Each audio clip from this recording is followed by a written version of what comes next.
Nós vamos meditar hoje em 1 Coríntios, capítulo 15, e eu vou dividir esse capítulo em duas partes, porque esse capítulo ele é muito profundo, então vou aproveitar melhor o tempo, dividi-lo em duas partes para que você também possa meditar junto comigo.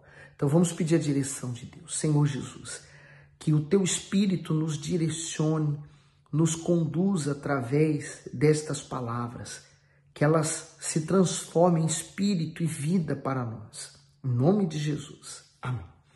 No versículo 1. Também vos notifico, irmãos, o evangelho que já vos tenho anunciado, o qual também recebestes e no qual também permaneceis, pelo qual também sois salvos, se o retiverdes tal como vô-lo tenho anunciado, se não é que credes em vão. Então, ele colocou a condição para que aquelas pessoas pudessem ser salvas, se elas retivessem o evangelho. O segredo está justamente em você guardar e obedecer as palavras que você aprende. Então, se você vem meditando ao longo dos evangelhos, desde o evangelho, Atos, Romanos, agora em Coríntios, então você vem aprendendo coisas profundas, coisas que Deus vai mostrando para você e que você pode ir moldando sua vida de acordo com esse novo padrão de vida. Não significa que você tenha que saber a Bíblia toda para ser salvo, mas o pouquinho que você já souber e você lutar para ser aquilo que Deus está lhe ensinando, você já vai ter a salvação. Bispo Macedo até escreve assim: crestes em vão. A salvação depende do empenho do salvo em reter a palavra de Deus dentro de si. O diabo conhece bem a importância de guardar a fé. Por esse motivo, luta com todas as forças para arrancar o ensino do Altíssimo plantado no ser humano. Aquele que ignora o conselho de reter a palavra dentro de si fracassará na fé e perderá toda a recompensa da sua caminhada cristã, bem como das perseguições que suportou, das lágrimas que derramou, das provações que venceu e do tempo que dedicou a crer. Por isso, não se permita persuadir pelas ideias e pelos pensamentos deste mundo, mas a tudo submeta as Escrituras para não se influenciar pelo que não agrada a Deus. E aí, continuando no 3, porque primeiramente vos entreguei o que também recebi, que Cristo morreu por nossos pecados, segundo a Escritura. Se você guarda isso em você, então você com temor vai ter o cuidado com as suas decisões, suas escolhas e quem vai andar com você. Olha o 4. E que foi sepultado e que ressuscitou ao terceiro dia, segundo as Escrituras. E que foi visto por Cefas e depois pelos 12. Depois foi visto uma vez por mais de 500 irmãos, dos quais vive ainda a maior parte, mas alguns já dormem também.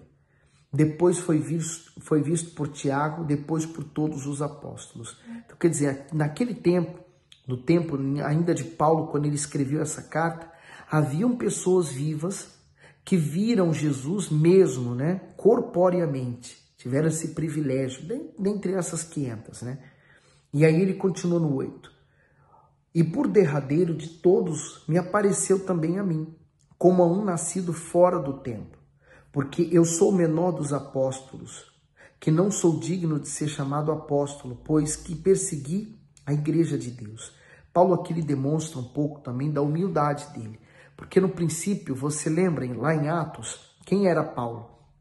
Um religioso extremo que perseguia os cristãos em nome de Deus, Ele pensava que estava fazendo um bem a Deus. Você já parou para pensar o privilégio que nós temos? Porque há tanta religião, tantas pessoas no mundo inteiro servindo a deuses, e nós temos o privilégio de conhecer o Altíssimo pelas suas palavras. Você já parou para pensar o privilégio que isso é? É muito grande. Então Paulo ele falou assim, olha, não sou nem digno de ser chamado apóstolo, mas ele foi escolhido pelo próprio Senhor Jesus quando apareceu para ele e o fez dele um discípulo, um apóstolo dele. E ele passou então e foi reconhecido pela igreja naquele tempo, tanto é que hoje nós lemos as A maior parte das cartas do Novo Testamento vem dele. E aí o 10 diz: mas pela graça de Deus sou o que sou, e a sua graça para comigo não foi vã. Antes trabalhei muito, mais do que todos eles, todavia não eu, mas a graça de Deus que está comigo. Então, ou sejam eles, assim pregamos e assim havia escrito. Quer dizer, Paulo também, qual foi a diferença de Paulo? Enquanto os outros apóstolos que seguiam o Senhor Jesus, eles se concentraram a evangelizar apenas os judeus, a falar sobre Jesus apenas para eles, Paulo, ele expandiu isso. Ele foi para aquelas pessoas que não nasceram da nação de Israel. Então, eles procuraram aqueles chamados gentios. E engraçado, né, que essas pessoas que não eram da nação de Israel passaram a conhecer Jesus, começaram a entregar-se para Jesus e começaram a pregar também Jesus. Senão, jamais a palavra teria chegado até nós, né? No 12. Ora, se prega que Cristo ressuscitou dentre os mortos, como dizem alguns dentre vós, que não há ressurreição de mortos. E se não há ressurreição de mortos, também Cristo não ressuscitou. E se Cristo não ressuscitou, logo é vã a nossa pregação, e também é vã a vossa fé. E assim somos também considerados como falsas testemunhas de Deus, pois testificamos de Deus que ressuscitou a Cristo, ao qual, porém, não ressuscitou. E se na verdade os mortos não ressuscitam? Porque havia uma onda de pessoas que não criam na ressurreição. Porque na cabeça deles ressuscitar seria eles continuarem vivendo aqui nesta vida. Mas a ressurreição não diz respeito a essa vida, mas sim a vida eterna. Então no 16, porque se os mortos não ressuscitam, também Cristo não ressuscitou. E se Cristo não ressuscitou, é vã a nossa fé. E ainda permaneceis nos vossos pecados. E também os que dormiram em Cristo estão perdidos. Por quê? Se nada do que nós hoje cremos, se nada disso aconteceu, então é vã a nossa fé. Então ele estava tentando despertar aquelas pessoas para essa fé, a fé que foi revelada através do Filho de Deus e que hoje somos perdoados dos nossos pecados porque o sangue do Senhor Jesus nos libertou deles. Mas se não houver, se eles não crerem na ressurreição do Senhor Jesus, então essa fé ele estava considerando uma fé em vão. No 19, se esperamos em Cristo só nesta vida, somos os mais miseráveis de todos os homens. Sabe, essa frase aqui é uma das mais fortes, mais impactantes, porque ela fala uma realidade em que hoje nós vivemos.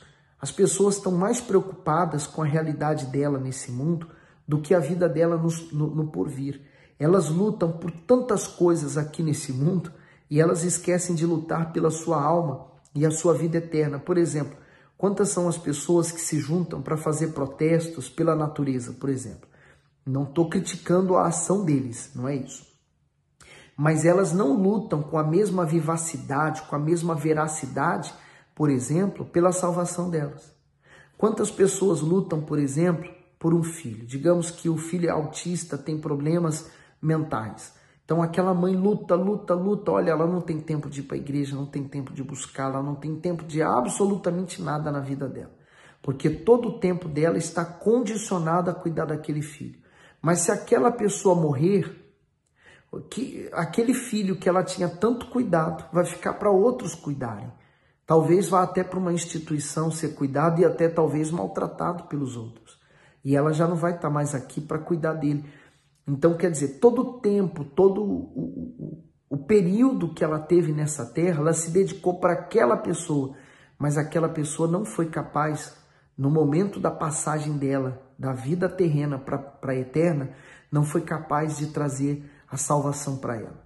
Por isso a necessidade de você crer em Jesus, porque Ele é o único que pode garantir que na sua passagem dessa vida terrena passageira para a vida eterna, Ele faça você ressuscitar dentre os mortos também, como foi feito com Ele. Por isso que Paulo ele falou, se nós esperamos, e se tudo que esperamos diz respeito somente a este mundo, somos os mais miseráveis. porque tudo passa. Quando você nasceu, quando você chegou a esse mundo, tudo estava aí. O céu estava aí, o ar estava aqui, a água, a natureza, a humanidade, tudo já existia. Quando você morrer, tudo isso vai continuar existindo. Sabe o que isso significa? Que Deus continua sendo Deus. Mas você pode mudar totalmente o rumo do seu futuro quando você escolhe pela salvação e investe nisso. E aí ele diz no 20, aliás, vamos ler o comentário do bispo, né? Ele diz assim, somos os mais miseráveis. Se a fé que uma pessoa diz ter se limita a receber os favores de Deus nesse mundo, desprezando assim a sua maior recompensa, que é a vida eterna, ela é a mais miserável de todas.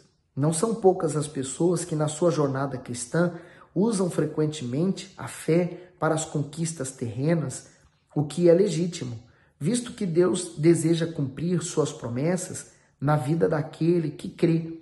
Porém, o objetivo primordial da fé é garantir ao ser humano perdão, justificação e salvação.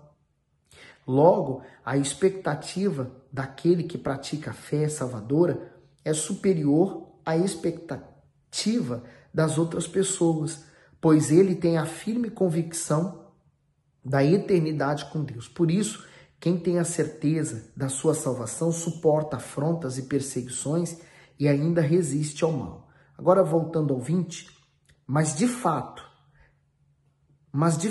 Cristo ressuscitou dentre os mortos e foi feito as primícias dos que dormem. Claro, ele ressuscitou, ele foi o primeiro. Claro, você vai lembrar assim, mas Lázaro ressuscitou. O filho da mulher de Naim ressuscitou. No Velho Testamento tem lá os profetas, um homem que havia morrido e eles jogaram ele na sepultura de Elias, e quando ele tocou nos ossos de Elias, o homem também ressuscitou, mas ele ressuscitou para essa vida e voltou a morrer. Lázaro, ele saiu do túmulo, estava morto 4 dias.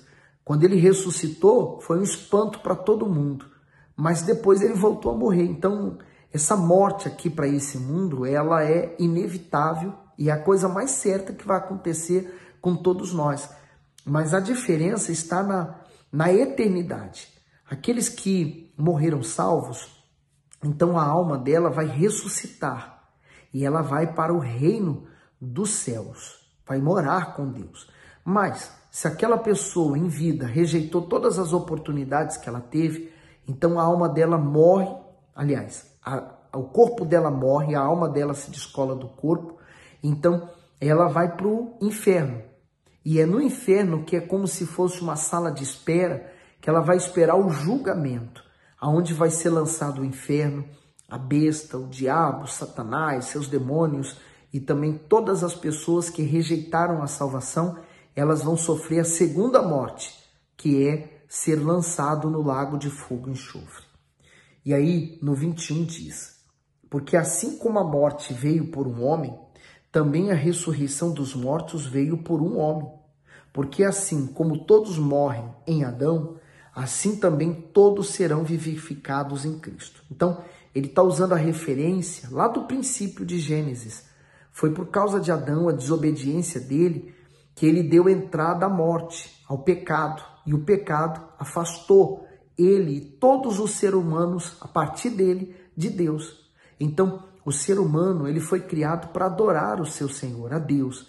Mas ele foi afastado do Senhor Jesus, de Deus, por causa do pecado. Mas através do Senhor Jesus houve uma reconciliação. Então, se por Adão foi separado, por Jesus há uma união.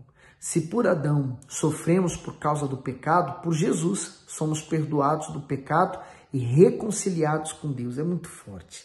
Quer dizer, não há desculpa para aquelas pessoas que dizem assim, Deus está distante, Deus não me ouve, Deus não me atende. Atende sim.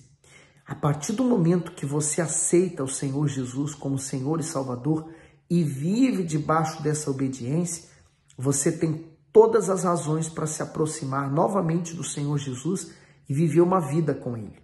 Aí o 23 diz, mas cada um por sua ordem, Cristo as primícias, depois os que são de Cristo na sua vinda. Por quê?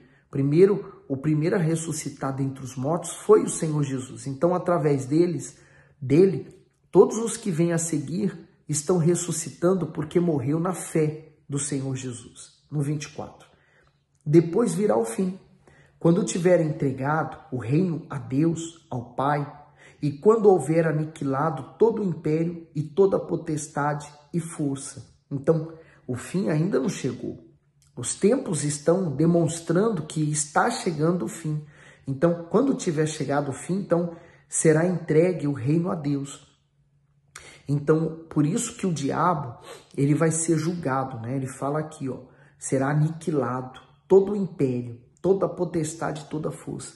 Porque o império não é dos homens, o homem é passageiro, mas o diabo, ele tem reinado aqui nessa terra. Olha o 25. Porque convém que reine até que haja posto a todos os inimigos debaixo dos seus pés. Ora, o último inimigo que há de ser aniquilado é a morte. Então, o diabo, ele se beneficiou muito tempo por causa da morte, né? Porque todo ser humano não havia perdão, não havia Jesus, não havia a consumação dos pecados. Então, quando o ser humano morria, ele ia para o inferno, inevitavelmente. Aí você diz assim, o inferno foi criado pelo diabo, por Satanás. Não, nada disso. O inferno foi criado pelo próprio Deus, mas como uma forma de prender lá Satanás, não o ser humano. O problema é que o ser humano, através do pecado, se afastou de Deus. E ele poderia aceitar, por exemplo, ao Senhor Jesus, mas ele não aceita, rejeita. E por rejeitar, ele vai para lá. Então, o inferno não era lugar do ser humano. É o lugar do diabo, do inferno, da morte. É o lugar dos demônios. Mas, infelizmente, muita gente, por rejeitar a salvação, vai terminar indo para lá. No 27. Porque todas as coisas sujeitou debaixo dos seus pés. Mas quando diz que todas as coisas lhe estão sujeitas, claro, esta que se exetua aquele que lhe sujeitou todas as coisas. E quando todas as coisas lhe estiverem sujeitas, então também o mesmo Filho se sujeitará àquele que todas as coisas lhe sujeitou, para que Deus seja tudo em todos. De outra maneira, que farão os que se batizam pelos mortos? Se absolutamente os mortos não ressuscitam, porque se batizam eles, então pelos mortos. Porque estamos nós também a toda hora em perigo. Eu protesto que cada dia morro, glorificando-me em vós por Cristo Jesus nosso Senhor. E é verdade, nós vivemos nesse mundo, mas somos peregrinos nele. E todos os dias nós temos que morrer para as nossas vontades, para os nossos desejos. Por exemplo, a maior parte dos nossos problemas, eles são causados por outros, né? A dor do ser humano, na sua grande maioria, é causada por pessoas externas. Então, quando alguém fere você, automaticamente a natureza humana, ela quer guardar mágoa, ela quer guardar rancor. Mas quando você morre, então qualquer pessoa que tenta ferir você não é capaz de ferir o morto. Então você já morreu. Então todos os dias nós temos que morrer para que Jesus seja glorificado em nós. O 32. Se como homem combatia em Éfeso contra as feras, que me aproveita isto se os mortos não ressuscitam? Comamos e bebamos, que amanhã morreremos. Então ele falou com aquelas pessoas, né, que não acreditavam na ressurreição, que a fé seria vã. Amanhã nós vamos começar aqui. Não vos enganeis, as más conversações corrompem os bons costumes. Então, a gente vai dar sequência a partir do 33, tá bom? Você pode perceber já nessa primeira parte o quão profundo é esse capítulo 15, né? E o quanta coisa importante para nossas vidas. Eu gostaria que você voltasse a meditar e fosse naqueles comentários da Bíblia do Bispo, se você a tem, para que você pudesse tirar mais proveito também dessa meditação, tá bom? Que Deus continue iluminando você através dessa meditação.